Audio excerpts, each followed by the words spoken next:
very big welcome to our next speaker, Mr. Acharya Balkrishna, CEO of Patanjali Ayurveda, our third and final speaker at this inaugural session. Discovery Channel presents Industry Conclave. Ladies and gentlemen, come on, a round of applause for Mr. Balkrishna as he makes his way up onto the stage for our third and final session.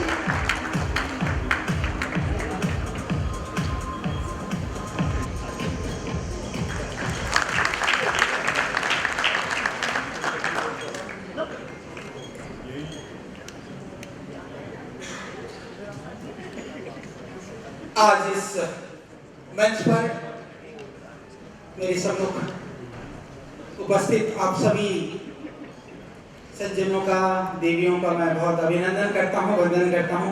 आपको मेरा प्रणाम।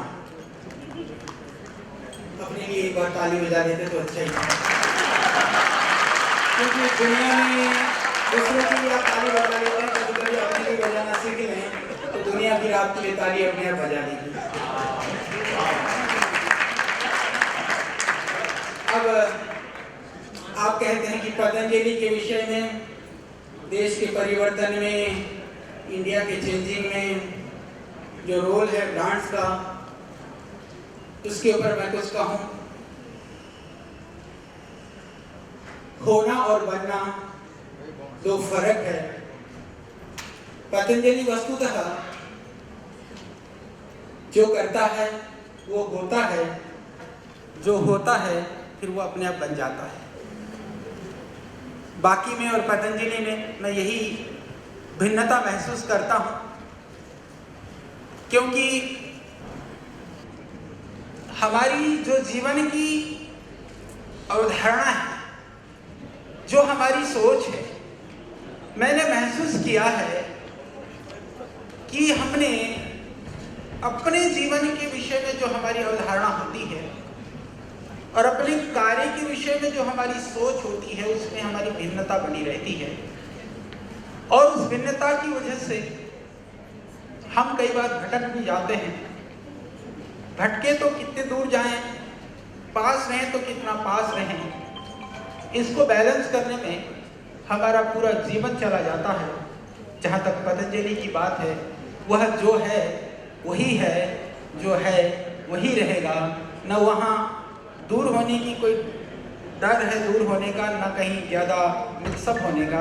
मैं ये कहना चाहता हूँ कि जैसा हम सोचते हैं, जैसा हम चाहते हैं, उसी तरह से हम जीवन को भी जीते हैं, उसी मर्यादा में रह करके हम काम को करते हैं। और जहाँ तक बात रही, मैंने महसूस किया, क्योंकि पतंजलि की जो वृद्धि में और हमारी एक पूरे जो जिस देश के अंदर जो अब सभी प्रबुद्ध लोग मेरे सम्मुख बैठे हैं, आप सब लोगों का बड़ा लंबा अनुभव है।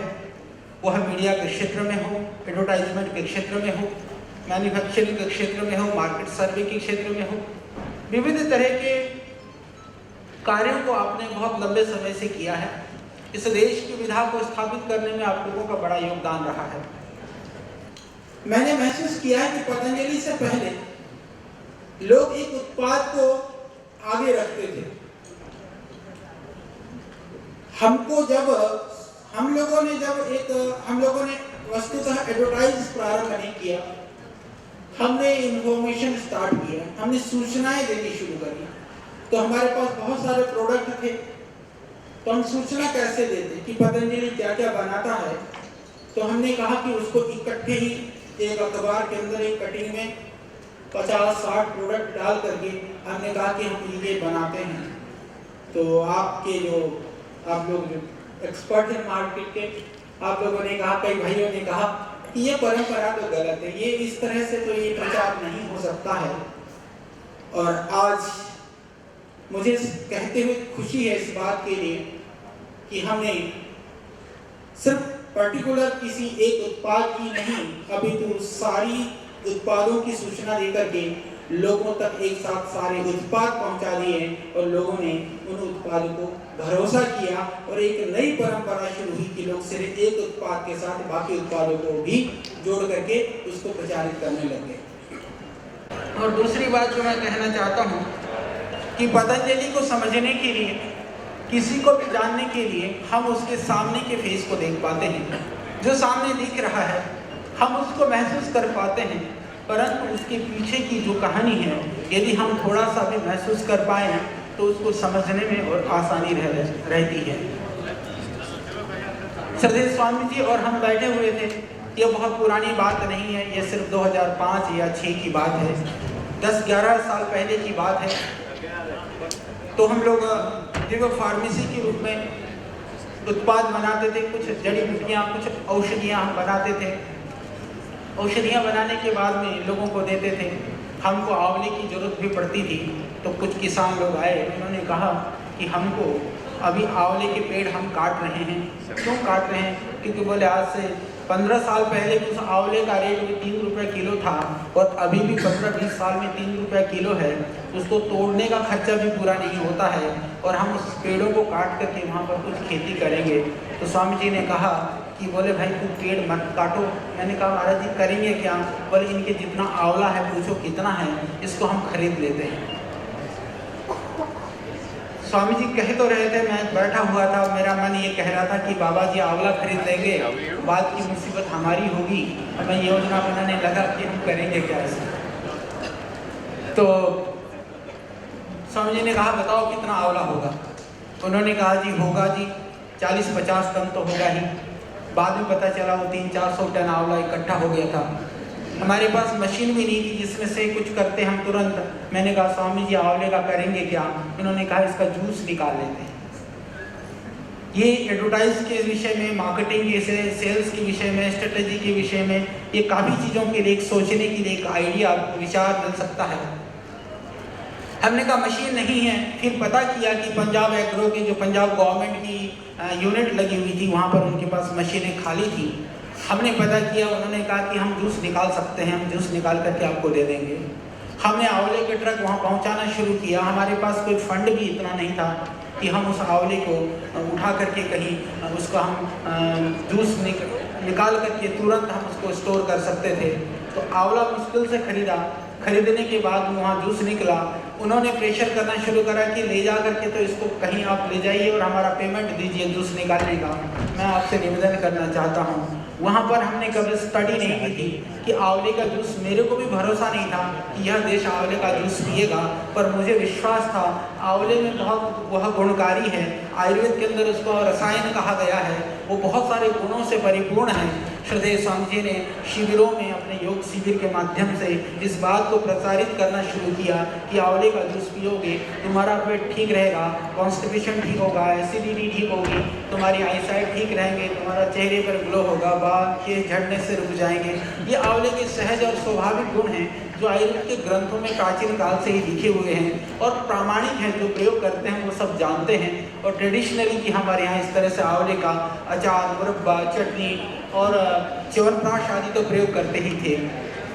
उस समय पर जब ये प्रचारित करना शुरू किया, मैं आपको बताना चाहता हूँ कि वह आंवले का जूस अगले सीजन आने से पहले सारा खत्म हो गया।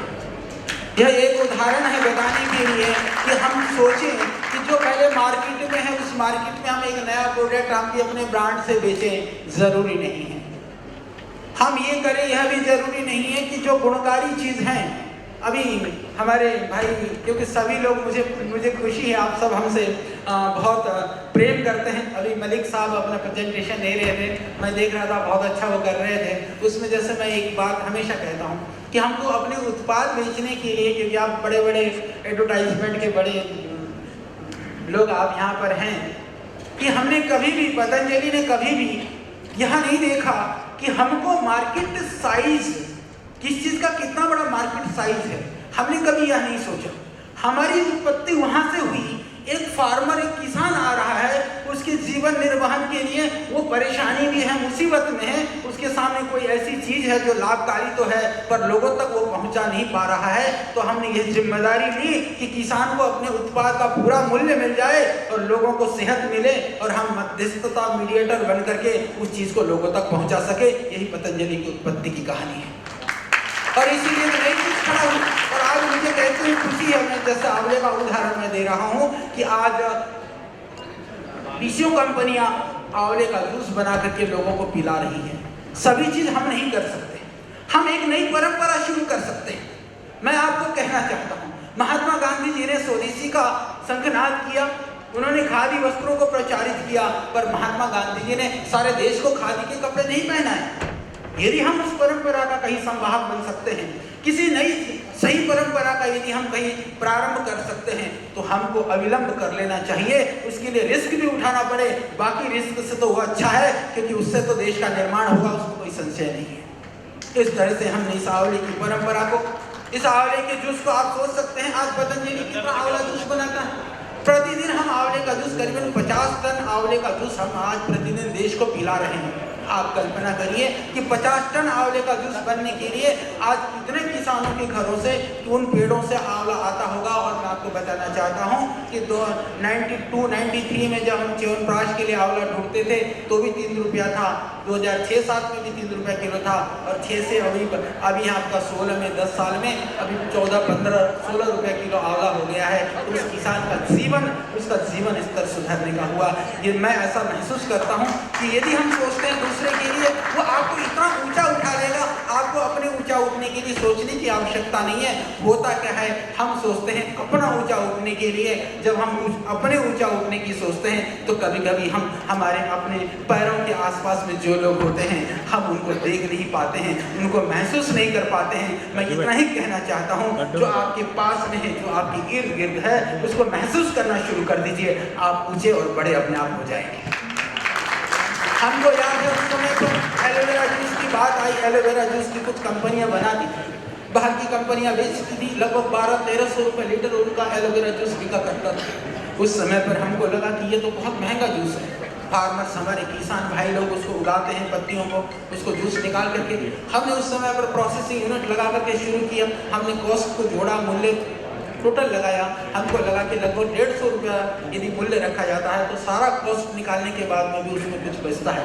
बहुत क्वालिटी के यदि हम जूस बनाते हैं तो भी हमने 150 रुपये में शुरू किया। वह एलोवेरा जूस आज पतंजलि का रेट 150 से, क्योंकि अब मूल्य हमको उसका पड़ता नहीं खा रहा, हमको 200 रुपया करना पड़ा, पर वो 1300 वाले अभी 300 रुपये में पहुंच गए। तो पतंजलि ने न केवल प्रोडक्ट बेचा, अभी तो देश के लोग लूट रहे थे। यह भी बात है। और एक बात मैं आज आप सबको बताना चाहता हूं, यदि आप वॉल्यूम वाइज जाएंगे, टर्नओवर वाइज तो आप बात करते हैं कि पतंजलि का ग्रोथ इतना है, टर्नओवर इतना है। मैं आपको कहना चाहता हूं, आपको वॉल्यूम का भी यदि आप उसका कैलकुलेशन करिए, वॉल्यूम वाइज आज पतंजलि देश में बहुत आगे है। जितना हम रेवेन्यू जनरेट कर रहे हैं, जितना टर्नओवर कर रहे हैं, यदि उसके वैल्यू के हिसाब से आप आकलन करेंगे तो बहुत ज़्यादा है, क्योंकि हमको कम रेट पर बेचना पड़ता है तो ज़्यादा प्रोसेस करना पड़ता है। तो इसीलिए इस चीज़ को यदि हम सोचते हैं, क्योंकि कभी भी जो एक सोच रही है, दूसरा चीज़ों को बेचने के लिए या हम मार्केटिंग के लिए, ऐड के लिए, मुझसे आज भी ये पूछा गया था जब मैं आया कि आचार्य जी आप क्या सोचते हैं कि एडवर्टाइज का कितना बड़ा रोल है प्रोडक्ट को सेल करने में या पहुंचाने में। मैं एक निवेदन करना चाहता हूँ, सूचना का माध्यम क्या है? बस ऐसा कोई न्यूज़ आइटम तो नहीं कि एक दिन न्यूज़ में बात कह दी कि भाई ठीक है इस कंपनी की ये चीज़ है और लोगों को पता चल गया। तो विज्ञापन एक ऐसा माध्यम है जिसके द्वारा लोगों तक सूचना पहुंचती है। परंतु मेरे भाई, मैं क्षमापूर्वक एक बात कहना चाहता हूँ, मुझे बड़ा अजीब सा लगता है, कई बार बड़ा अजीब लगता है, क्योंकि हम लोगों के लिए देखो, हम धोती कुर्ता वाले लोग हैं, हम भारतीय संस्कृति और परंपरा की बात करते हैं, तो वो संस्कृति और परंपरा की हम बात ही नहीं करते हैं, जीवन में भी हम चलते हैं। जब हम लोगों ने एडवर्टाइज वगैरह शुरू किया, बहुत सारे भाइयों ने, बहुत सारे लोगों ने कहा कि जो मार्केट का ट्रेंड है, जिस तरह से चीज़ें चलती हैं, जो ट्रेंड है उसी तरह से आपको चलना चाहिए। हमने कहा कि हम अपनी परंपरा को छोड़ करके हम नहीं जाएंगे। हमने, क्षमा करिएगा, मेरी माँ बहन बेटियाँ बैठी हुई हैं, हमने कभी उनको सिर्फ उत्पाद बेचने के लिए भोग्य साधन के रूप में पतंजलि न तो कभी आज तक प्रयोग किया है, न कभी आगे करेगा। ये हमारा वादा है, ये हमारा संकल्प है। प्रोडक्ट बिकता हो बिके, नहीं बिकता हो नहीं बिके, हमारे लिए पहले हमारी मर्यादा है, उसके बाद में हमारे लिए और कुछ भी है। और दूसरी बात जो मैं निवेदन करना चाहता था, वही बात यह है कि उत्पाद के लिए जब हम लोगों ने, स्वामी जी ने कहना शुरू किया, हम यही तो कहते हैं कि हम यदि किसी प्रोडक्ट को हम देते हैं, हम कहते हैं भाई आपको दंत कांति यूज करना है, दंतकांति यूज करना है तो इससे दांत मजबूत होंगे, मुख के दुर्गंध दूर होंगे और इससे जो है लंबे समय तक आपके दांत जो है चमकीले और सुंदर बने रहेंगे। टूथपेस्ट का यही तो काम है या इसके अलावा कोई का काम है? पर एडवर्टाइज वालों का तो दूसरा काम भी है, वो तो लड़की पटाने का काम है, टूथपेस्ट करता है।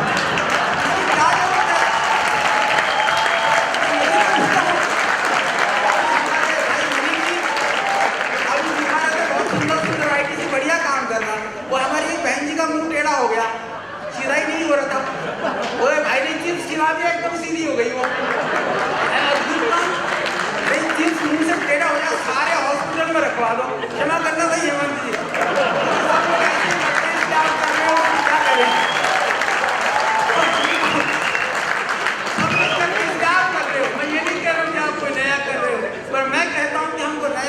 करना चाहिए। आप जिस उत्पाद को बनाते हैं उसके गुणों का बखान करिए कि मेरे उत्पाद के अंदर यह चीजें हैं और पूरी प्रामाणिकता के साथ कहिए, तो लोग क्यों नहीं खरीदेंगे?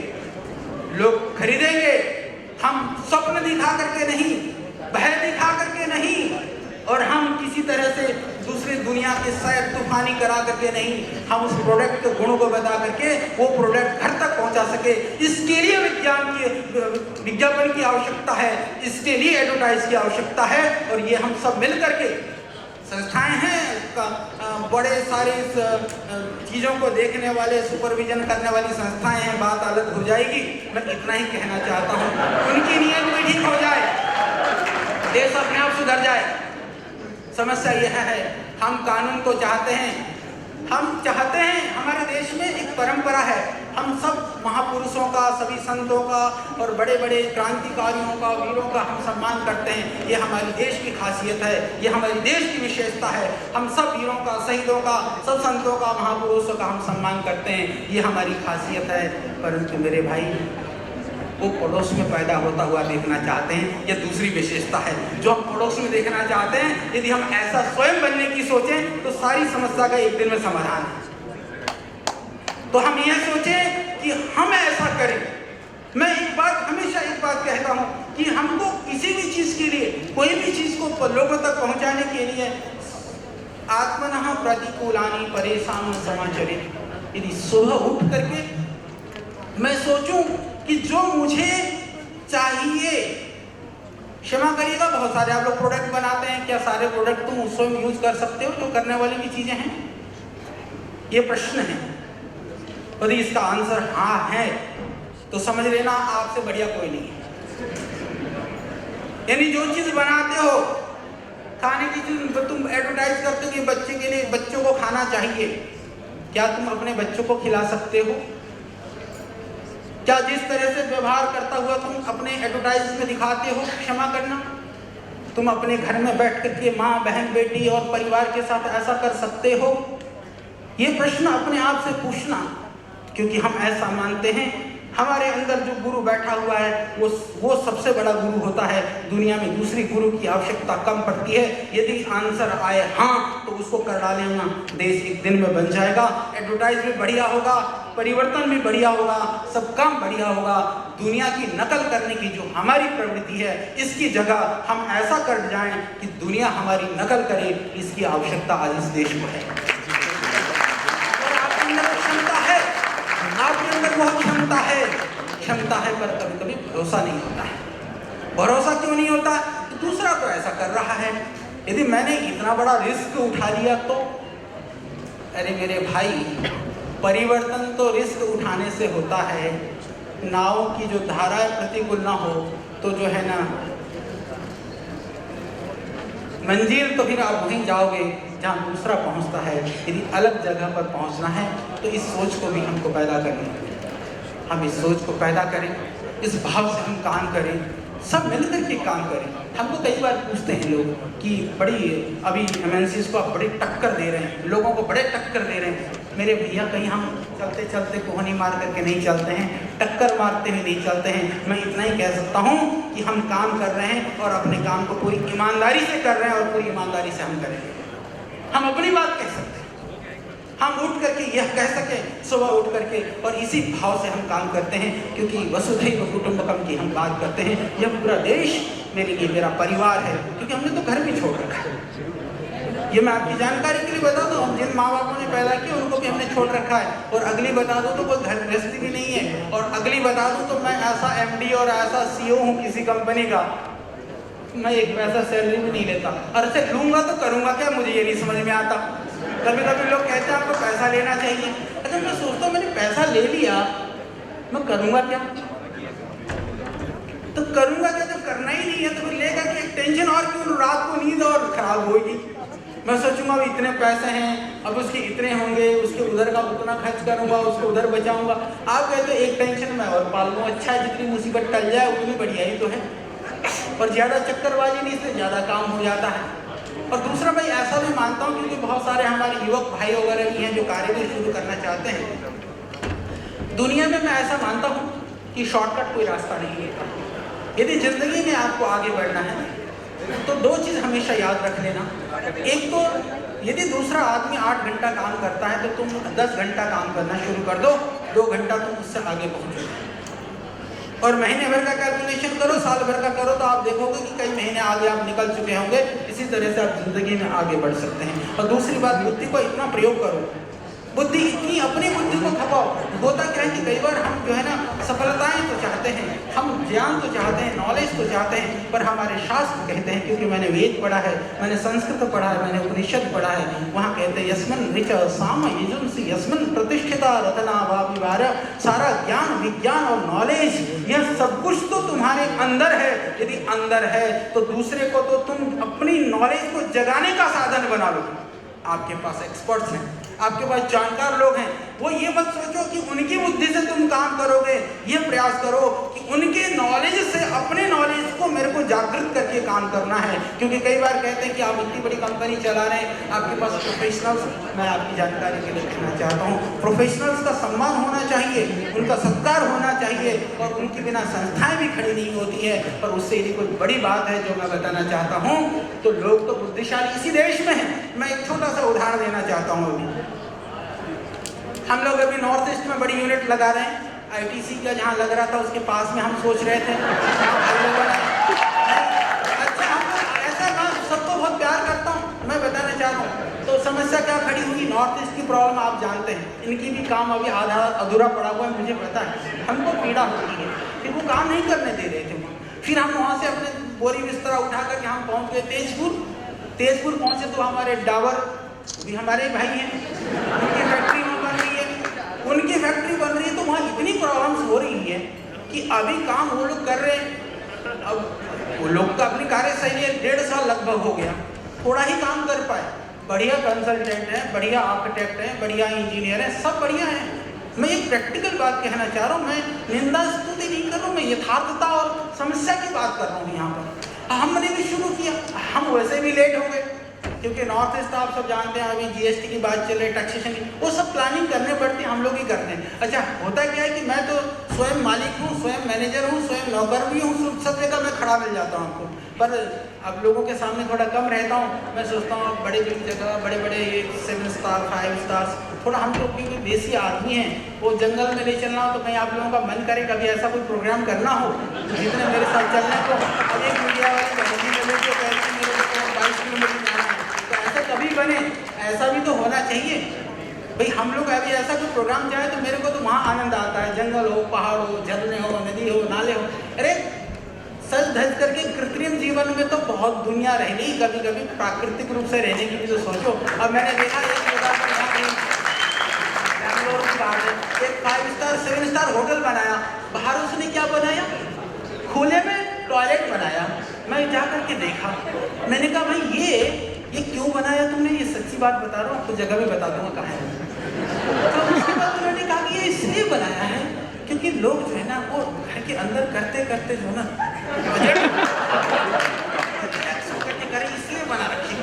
और यही करना तो जंगल में चल पड़ो ना, फिर शहर में भी तुम क्यों कर रहे हो। तो जो है ये जो चीज़ है, कभी हम जीवन को कभी भी देखो, सांप जो है ना बाहर फूंका, प्रोफेशनलिज्म चाहिए। मैं हमारे यहाँ हमारे सिस्टम में हम लोग कहते हैं, मैं बहुत आग्रह नहीं करता हूँ, मेरे यहाँ कभी 20,000 लोग सेवा दे रहे हैं, हम उनको हायरार्की तो बनानी पड़ती है ना, ठीक है, ऊपर नीचे सीनियर से लेकर जूनियर, एक सिस्टम तो बनाना पड़ता है। सिस्टम के बिना कोई चीज़ें नहीं चलती, उसको प्रोफेशनली चलाना पड़ता है। पर जहाँ प्रोफेशनलिज्म की जरूरत नहीं है और आप बैठ कर इसकी जांच करते रहो, किसकी टाई किसकी टेढ़ी है, किसकी सीधी है, किसके जूते में कितनी चमक है, किसकी कम है। मैं कहता हूँ कुर्ते पैजामा में आ जाओ, तुम्हारे जूते से मेरे सामान थोड़ी ना बनेंगे, वो तो दिमाग से बनेंगे।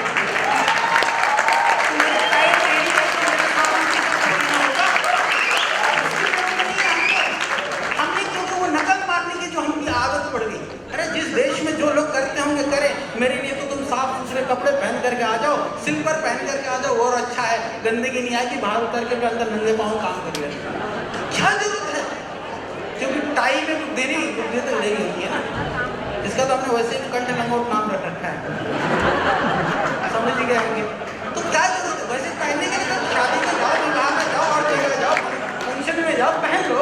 और यहाँ पे एक भी नहीं दिख रहा वैसे कंठ लंगोट वाला, इसलिए कोई बात भी नहीं, डर भी नहीं है। तो हमारे भाई बैठे जैसे मेरे को भी गन जाना करता है कहीं, तो वो ठीक है वैसे। तो मैं ये छोटी छोटी बात, तो हम लोगों ने यहाँ यूनिट काम शुरू किया, बड़ी सारी प्रॉब्लम्स हुई, होने के बाद में भी, क्योंकि मैं जो बताना चाहता हूँ उनकी कोई निंदा नहीं कर रहा हूँ, मैं एक समस्या की बात कर रहा हूँ। हमारे लोगों ने हाथ खड़े कर कि कहें कि अभी 3 महीना 4 महीना टाइम रह गया है मार्च तक में, फैक्ट्री लगा करके कैसे प्रोडक्शन है, क्योंकि सारे लोग आप बैठो, आप सब जानते हैं कैसी चीज़ें खड़ी होती हैं। हमने कहा मुझे मार्च में प्रोडक्शन स्टार्ट करना है, सब लोगों ने कहा कि इम्पॉसिबल। मैंने कहा वही तो करने के लिए हम पैदा हुए भाई, जो होता है वो तो फिर दुनिया ही कर लेती, फिर नहीं होता उसी के लिए मैं ऐसा ही मानता हूँ। भगवान ने हमको कुछ स्पेशल करने के लिए भेजा है। यदि आप प्रत्येक व्यक्ति ऐसा सोचोगे तो प्रत्येक आदमी कुछ ऐसा स्पेशल कर जाएगा जो दूसरा कभी किसी ने किया नहीं होगा। हम अपने ऊपर भरोसा करना शुरू करें, भरोसा अपने ऊपर से होता है, हम भरोसे के लिए दूसरे की तलाश करते हैं। हमने कहा नहीं हम करेंगे, इसको होगा। मैंने वहाँ काम शुरू किया और मैं आपकी जानकारी के लिए कहना चाहता हूँ कि 135 दिन के अंदर 15 दिन बारिश, और वो मीडिया वाले आप लोग सब हैं बैठे हैं, वो हाथी वाली कहानी भी घट गई थी हमारी, तो हाथी हथनी भी घुस जाते हैं, वो गड्ढे में बेचारी कहाँ से आ गई, वो पड़ गई, वो एक और मुकदमा हो गया हमारे ऊपर। उसके बाद में टोटल 120 दिन हमको काम करने के लिए मिले। 120 दिन के अंदर 200 एकड़ में फैक्ट्री हमने खड़ी की और प्रोडक्शन स्टार्ट किया। और बड़ी बात मैं ये कहना चाहता हूँ, मैं कुछ ये नहीं कह रहा हूँ, डाबर की फैक्ट्री का भी 29 तारीख का शायद उनका उद्घाटन होना था, मुझे नहीं पता कि हुआ या क्या हुआ, परंतु मैं इतना ही बताना चाहता हूँ कि मशीन वाले भी आधे वही थे जो उनके हैं, बॉयलर वाला भी वही था जो उनका है, जो मेरे यहाँ किया। मैंने उसी बॉयलर वाले के कान पकड़ करके 3 महीने में धुआं खड़ा कर दिया, फायर कर दिया। जब बॉयलर के ऊपर से जब चिमनी धुआं निकली तो उन्होंने कहा कि ये कैसे धुआं निकला, यही तो आदमी बोला हमारा तो साल भर से धुआं ही नहीं निकाल पाया है। निकालने वाला तो मैं कहना चाहता हूँ लोग तो वही है, अब किससे धुआं निकलवाओगे और किससे आग निकलवाओगे, यदि सारे निकाल लेते तो अपने आप ना निकाल लेते।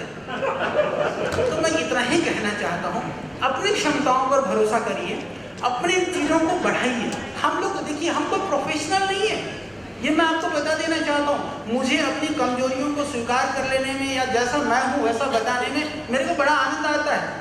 हम लोगों ने कभी कृत्रिम जीवन को ना जिया ना हम उसकी बखान करते हैं। मैं इसलिए इस बात को कहना चाहता हूँ, जब एक संस्कृत पढ़ा हुआ विद्यार्थी, जब किसी ने मैनेजमेंट नहीं पढ़ा, मैंने कोई इंजीनियरिंग नहीं पढ़ी, मैंने कहीं जाकर के मार्केटिंग नहीं सीखा, यदि हम सिस्टम को चला सकते हैं, इतनी बड़ी चीज़ों को खड़ा कर सकते हैं, तो आप उससे बड़ा खड़ा कर सकते हो। मैं ये कहना क्षमता है, यह सामर्थ्य है, और हम तो ये चाहते हैं। पतंजलि का काम, पतंजलि का प्रोडक्ट बेचना नहीं, पतंजलि का 3 काम है। मैं अपने सिस्टम में कह रखा है, मैं कहता हूँ भाई तू शराब तो नहीं पीता, तू जो है सिगरेट गुटखा तो नहीं खाता। हम पहले उसको समझाते हैं, क्योंकि हमारा काम तो हम चाहते हैं कि नशा मुक्त हो, व्यसन मुक्त हो। तो मैं थोड़ी ना चाहूँगा कि मेरे सिस्टम में मेरे को प्रोडक्शन के लिए कई लोग आते हैं, बहुत अच्छे भाई होते हैं। मैं कहता हूँ भैया तू कुछ दिन हमारे योग ग्राम में भर्ती हो जा, 2 महीना अपना ये गुटके छोड़, फिर मैंने कहा यहाँ ज्वाइनिंग ले ले। कोई ऐसा करेगा क्या? मैं चाहता हूँ आप ऐसा करिए। जब हम यही तो चाहते हैं देश स्वस्थ हो, और हम मान लीजिए कि हमारे पास काम करने वाले लोग बीमारी वाले काम कर रहे हैं, फिर हम उनसे देश को स्वस्थ कैसे बना पाएंगे? एक सोच की बात मैं आपको बताता हूँ। दूसरी बात, जितने भी लोग आपके सिस्टम में काम करते हैं, जो हमारा लक्ष्य है, जैसे हमने कहा कि किसानों को उसको उत्पाद का ज़्यादा मूल्य मिले, जहाँ सरप्लस है। पीछे मैंने हम लोगों ने चौलाई बहुत हो गई उत्तराखंड में, हमको नहीं पता चौलाई का कितना बड़ा मार्केट है, पर हम किसी ने कहा, वो मंत्री जी थे, अभी मुख्यमंत्री बन गए हमारे कृषि मंत्री त्रिवेंद्र सिंह रावत जी जो है उत्तराखंड के, उन्होंने कहा आचार्य जी चौलाई जो है इतनी पैदा हो गई, इस बार कोई ले नहीं रहा है, 18 रुपये में कोई खरीद नहीं रहा। मुझे याद है 6-7 साल पहले की बात मैं आपको बताना चाह रहा हूँ। हमने कहा कि इसको हम ले लेंगे, फिर मैंने रेट जोड़ जाड़ करके 18 का 28 कर दिया हमने। वो चौलाई आनी तो शुरू हो गई, इतने चट्टे लगे, हमने कहा हम करेंगे क्या। अभी मल्टीग्रेन आटा जो है, इसका कॉन्सेप्ट मैं आपकी जानकारी के लिए बताना चाहता हूँ, ये भी पतंजलि की ओरिजिनल हमारी ये सोच है और हमारी पैदाइश है। नवरत्न आटा ये सबसे पहले पतंजलि ने शुरू किया था। अभी तो बहुत लोग बना रहे, हम चाहते हैं सब बनाएं भाई, नया कॉन्सेप्ट।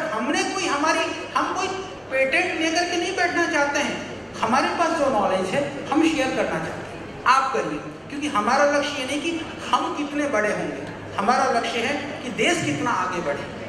देश आगे बढ़ेगा तो आप अपने आप बढ़ जाओगे ना।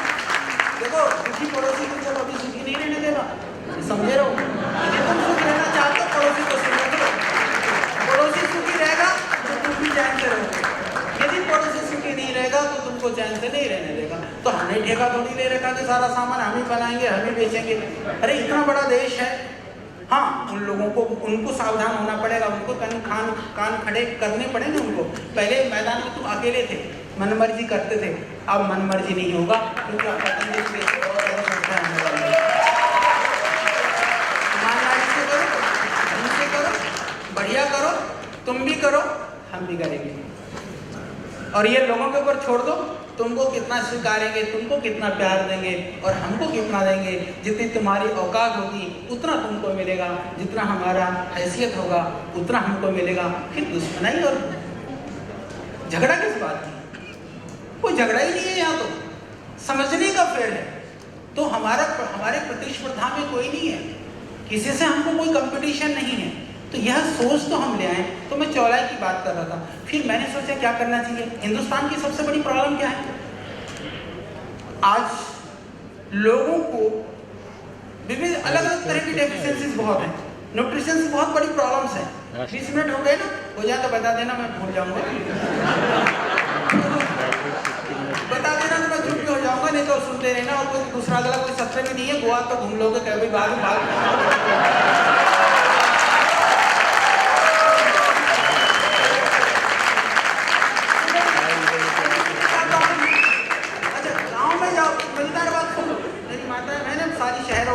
तो गांव वाली होंगी तो भी शहर में आके बस हमारा बिजनेस और मीडिया गांव में तो चलेगा नहीं। तो मैंने देखा गांव की माता जो बिल्कुल रूखा सूखा खाती है उसका हीमोग्लोबिन तो 12-13 है, और शहर की माता जो बढ़िया माल खाती है खट्टी कट्टी है पर हीमोग्लोबिन 9 है 10 है। मैंने कहा ये क्या खतरनाक काम है। पहाड़ का बुजुर्ग 80 साल का टकाटक चल रहा है, शहर के बाबूजी 50 साल में घुटने बदलवा रहे हैं। तो क्या करिश्मा है, अभी ऐसा ही है हिंदुस्तान के अंदर में। क्या कभी आपने विचार किया, डॉक्टर के पास जाओगे तो कहेगा कि बदल, डॉक्टर वकील तो क्षमा करना डॉक्टर्स भी होंगे, तो क्योंकि मैं भी चिकित्सक हूँ, वैसे हम पराश्रित जीव हैं भाई। बीमार कोई होगा नहीं तो डॉक्टर क्या करेगा, और झगड़ा होगा नहीं तो वकील क्या करेगा। तो ये पराश्रित जीव होते हैं, दूसरे पर जिनका आजीविका चलता है।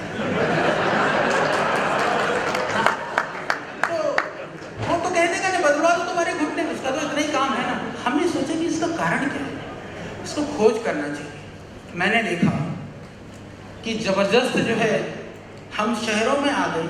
हमारी जो भारतवर्ष की जो विशेषता थी, हमारे हिंदुस्तान की बहुत सारी खासियत हैं, इनको एक एक चीज़ को यदि आप लोग ढूंढ लो ना, एक एक का इतना बड़ा बाजार और इतना बड़ा ब्रांड और इतना बड़ा साइज है ना मार्केट का, वो साइज की कल्पना भी जो आपके वो बनते हैं ना स्टेटिक्स और टिक बनाते हो सारे, वो चार्ट से बाहर निकल जाएंगे। ऐसे इतना बड़ा मार्केट है, सच बता रहा हूँ। अभी एक भाई ने शुरू किया उत्तराखंड में अल्मोड़े से, एक घास होता है उसको बिच्छू घास बोलते हैं पहाड़ों पर। वो इतना ज़बरदस्त जो है, वो उसके अंदर आयरन है और उसके अंदर एंटी कैंसर्स और एंटी एजिंग प्रॉपर्टीज हैं। तो जापान और कई कंट्रीज में भी एक्सपोर्ट हो रहा है। वो जंगल का घास है। मैं ऐसी बहुत सारी चीज़ें 10-20 चीज़ें तो मैं बता दूंगा, एक एक घास ही उखाड़ करके पैक करके बेचना शुरू कर दो, वही बहुत है। हाँ, कई बार लोग पूछते हैं, बोले पतंजलि का कोई प्रोडक्ट फेल हुआ क्या?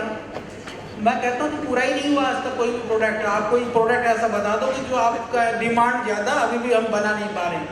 कई यूनिटें बना दी, मैं तो कोई प्रेजेंटेशन लेकर के नहीं आया। हमारे भी यूनिट है हिंदुस्तान में, अभी हम निशान लगा लें तो 40-50 जगह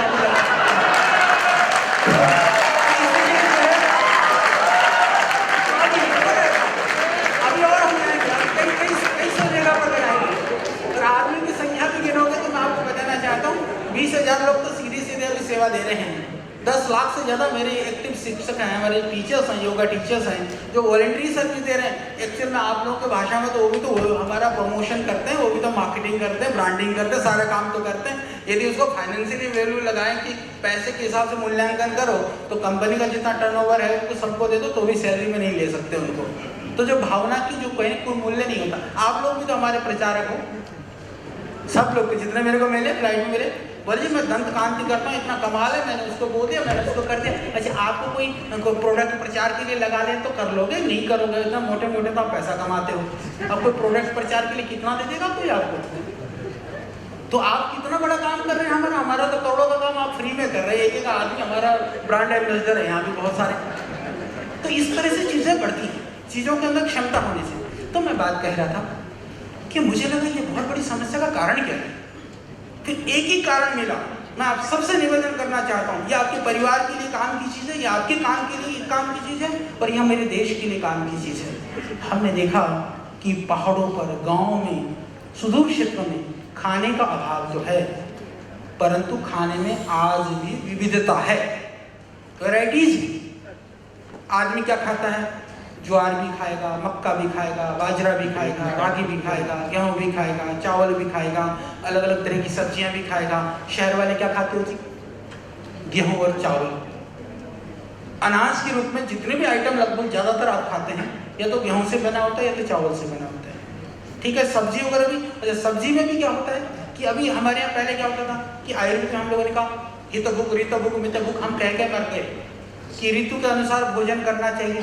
अब ऋतु के अनुसार तो भोजन रहा ही नहीं, बाजार में हर सीजन में हर आइटम अवेलेबल है। परंतु मैं दो बात कहना चाहता हूँ, इसमें दो बातें काम करती हैं। एक पक्ष तो आप परिचित हैं, वो पक्ष कौन सा है कि आप जानते हैं कि इसकी जो न्यूट्रिएंट्स जो है, उसकी जो वैल्यू है, जो एक्टिव कंपाउंड है उस पदार्थ के अंदर, हम तो एक तो उस हिसाब से मापते हैं, वो तो साइंटिफिक है, ठीक है, आप उसको मापिए। एक पक्ष है कि इसके अंदर कितनी कितनी इसकी वैल्यूज हैं, कितनी कैलोरीज हैं, आप उसको मापिए।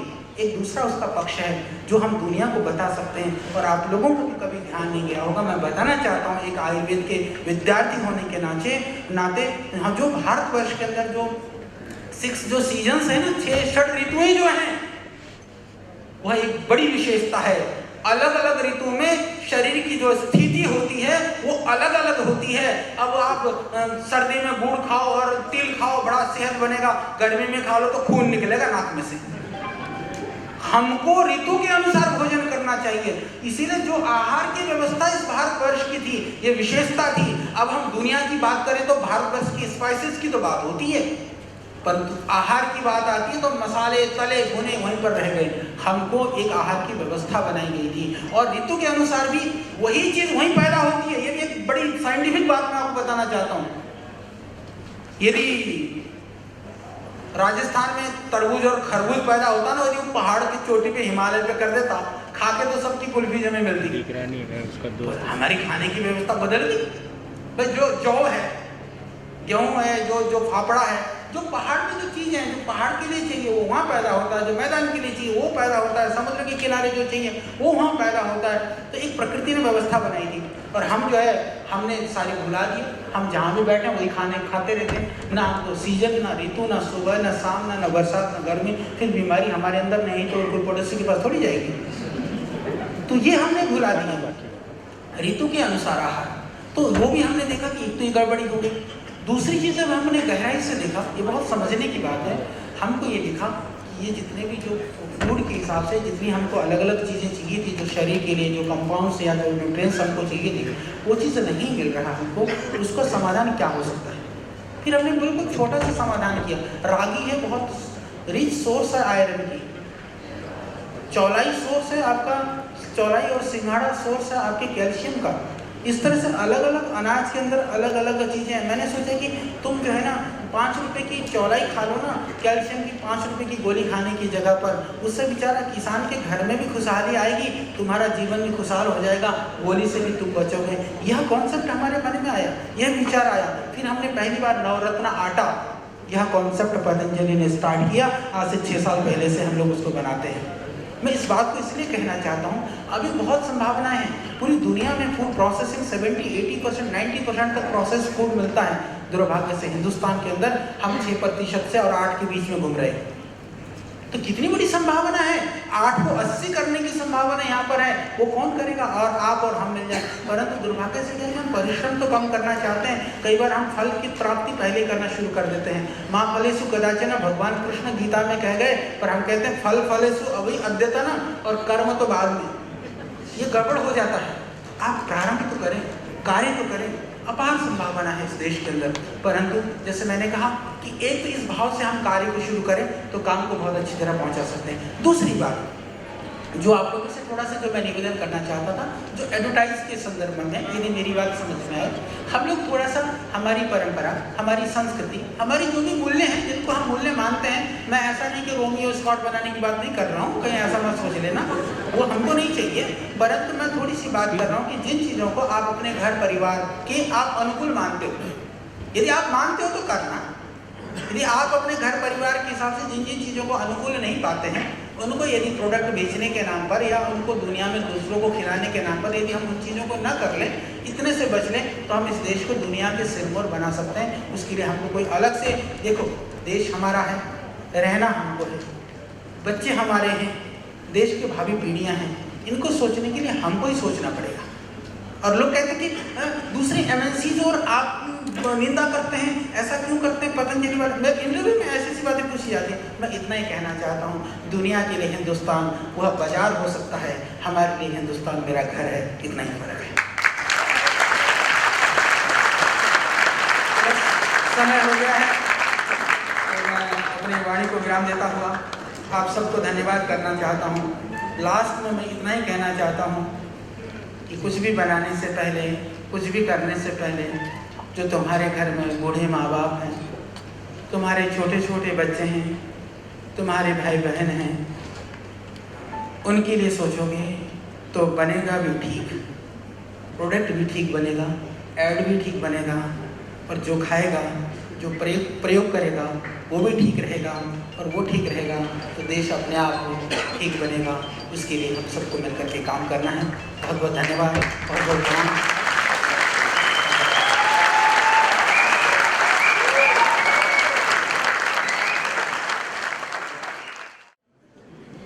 सबसे पहले तो आचार्य जी, आपने बहुत अच्छी तरह से हंसते हुए धोती कुर्ता पहन के बड़ी बड़ी बहुराष्ट्रीय कंपनियों की बैट उतार दी।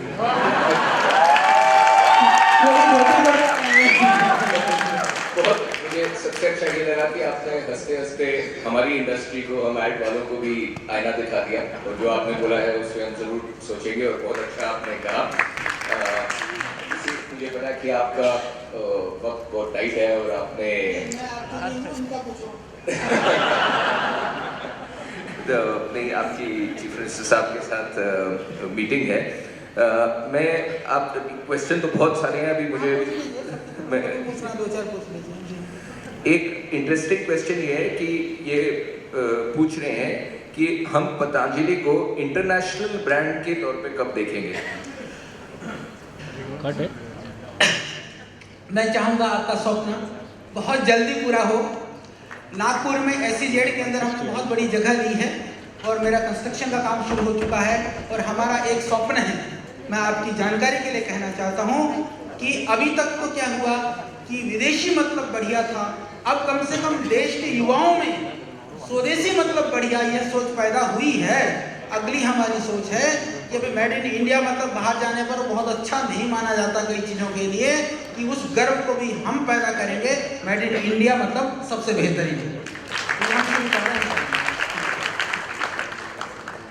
अच्छा, एक कोई पूछ रहे हैं कि आप ये कैसे जस्टिफाई करेंगे कि काफ़ी पतंजलि ब्रांड्स जो ट्रस्टेड रेटिंग है फूड्स के लिए, जैसे हनी, कॉस्मेटिक्स वगैरह के लिए, वो मिस कर जाती हैं और फिर भी ये क्लेम करती रहती है कि हम सबसे बेस्ट हैं। बड़े इसमें देखो 3 चीजें होती है, मैं आपकी जानकारी के लिए बता दूं। अभी हमारे पास दुनिया का जो बेहतरीन परीक्षण जो लैब होना चाहिए, BSL बायोसेफ्टी लेवल 3 लेवल का लैब मेरे पास है। करीबन 250 से ज़्यादा साइंटिस्ट अभी हमारे यहाँ काम कर रहे हैं। हम हर एक बैच का बहुत बारीकी के साथ परीक्षण करते हैं। और सबसे बड़ी बात, जैसे आपने हनी की बात करी, हनी हम जहाँ से कहाँ से नहीं खरीदते हैं। हमारे जो रॉ मटेरियल के सोर्सेज हैं वो लिमिट हैं और सेलेक्टेड लोग हैं। पूरा नेटवर्क बना हुआ है। हम लोग फार्मर जहाँ डिब्बे तक रखते हैं वो डिब्बे तक जा कर के हमारे लोग देखते हैं। इतनी हम सावधानी रख कर के काम करते हैं। और मैं ये वादा करता हूँ और विश्वास दिलाता हूँ आपको कि कभी भी पतंजलि आपके साथ गलत नहीं होने देगा, क्योंकि मेरा घर नहीं है, मेरा घर आप है। धन्यवाद। अच्छा, एक महाशय पूछ रहे हैं कि हमने ये सुना है कि जो पतंजलि के प्रोडक्ट्स हैं वो हर प्रोडक्ट आप अपने आप खुद नहीं बनाते हैं, वो आप किसी और से मैन्युफैक्चर करा लेते हैं और सिर्फ उस पे अपना नाम लगा देते हैं। इसके मैं इतना कहना चाहूँगा, हिंदुस्तान का सबसे पहला फूड प्रोसेसिंग जो फूड पार्क है वो पतंजलि के पास है। दुनिया का सबसे बड़ा फूड प्रोसेसिंग यूनिट पतंजलि के पास है। और दुनिया की सबसे बड़ी यूनिट जहाँ एक जगह पर मैन्युफैक्चरिंग की जो जगह है वो पतंजलि के पास है। और जिसको देखना हो आप आकर के देखिए, सुस्वागत होगा। तो सुनी सुनाए पर नहीं, बाबा जो कहते हैं ठोक करके कहते हैं और जो करते हैं ठोक करके कहते हैं, आप सब जानते हैं। क्योंकि पतंजलि ऐसा कर लें तो एक दिन पैर नहीं टिकने देंगे मेरे भाई। अच्छा, ये मैं आपसे लास्ट क्वेश्चन पूछता हूँ, क्योंकि आपने बाबा के बारे में कहा। कोई ये पूछ रहे हैं कि अगर स्वामी जी बाबा जी की गुडविल नहीं होती, उनकी पॉजिटिव ब्रांड इमेज नहीं होती, तो क्या फिर भी पतंजलि को ऐसी सक्सेस मिल सकती थी? देखिए, पतंजलि की जो संकल्पना है वह स्वामी जी की रहती है। एक तरह से एक विजनरी होता है, एक मिशनरी होता है। यदि मैं अपने को कहूँ तो मैं उस मिशनरी के रूप में उसको इम्प्लीमेंट करने का वो वाला काम मैं देखता हूँ। संकल्पना का कार्य वो स्वामी जी का रहता है। सोच ही स्वामी जी की है तो फिर पैदा ही वहीं से हुई है। तो उनके बिना तो पैदा होने की कल्पना भी नहीं की जा सकती है। हम कहें कि बिना माँ बाप हुए हम होते हैं, यदि ना होते तो तुम होते क्या, तो वो वाली बात है। इसीलिए वो तो माई बाप हैं, संस्थान के आधार स्तंभ हैं। तो जरूर स्वामी जी की वजह से ये सब कुछ है। पर मैं एक बात जरूर कहना चाहता हूँ कि स्वामी जी होने से भरोसा है, हमारे होने से भरोसा है। क्योंकि लोगों को पता है कि बनाता कौन है, करता कौन है, होता कहाँ है। और मेरे को खुशी है यदि आप ये भी प्रश्न कर रहे हैं कि पतंजलि और कहीं से बनाता है, ये प्रश्न भी पतंजलि के लिए कोई कर सकता है। बाकी कंपनी का तो माई बाप का ही नहीं पता, वो है कहाँ, पैदा कहाँ होती है और रहती कहाँ है, चलाता कौन है, उसका धोरणी कौन है। इसलिए तो चिंता नहीं करना। Thank you very much. अच्छा जी, अब आपको एक और काम करना है। जो मैंने आपसे 4 प्रश्न पूछे हैं, इसमें से आपको सबसे अच्छा कौन सा लगा, क्योंकि उन्हें इनाम दिया जाएगा। ठीक है जी। तो आप बताइए। एक तो किसी ने पूछा था कि आप इंटरनेशनल ब्रांड कब बनेंगे, फिर किसी ने पूछा था कि ये बाबा जी की इमेज की वजह अगर वो नहीं होते तो कैसे होता। किसी ने आपसे पूछा था कि आप मैन्युफैक्चरिंग। इसके लिए मैं एक निवेदन करूँ आपसे। बताइए। प्रश्न तो सारे अच्छे थे, ये पूछो उत्तर कौन सा अच्छा दिया उसको दे दो।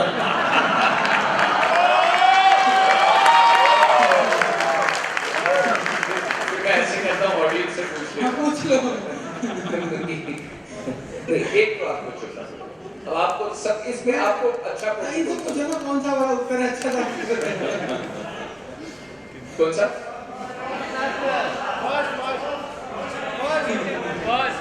International fourth.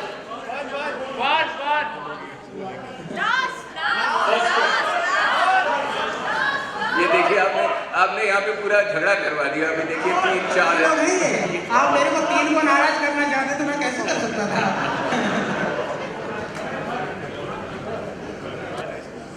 अच्छा, we will give 2 prizes to the first question. First, which was international brand. Was that the first one?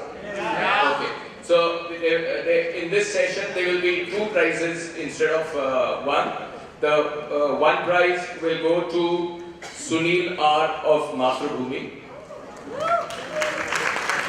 and the second prize will go to, which was the 4th one about the about Babaji. That will go to Vidit from Zee Unimedia. So may I request Sunil and Vidit to please come up.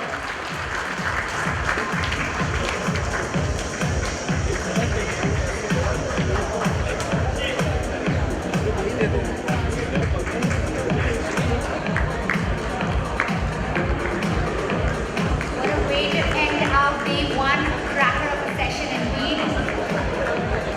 Two best questions in this session. Congratulations to the winners. Ladies and gentlemen, another round of applause for Shri Acharya Balakrishna Ji. We'd like to present Shri Balakrishna Ji with a token of our gratitude for sharing those invaluable insights with us. The honors will be done by Mr. Ashish Bhasin.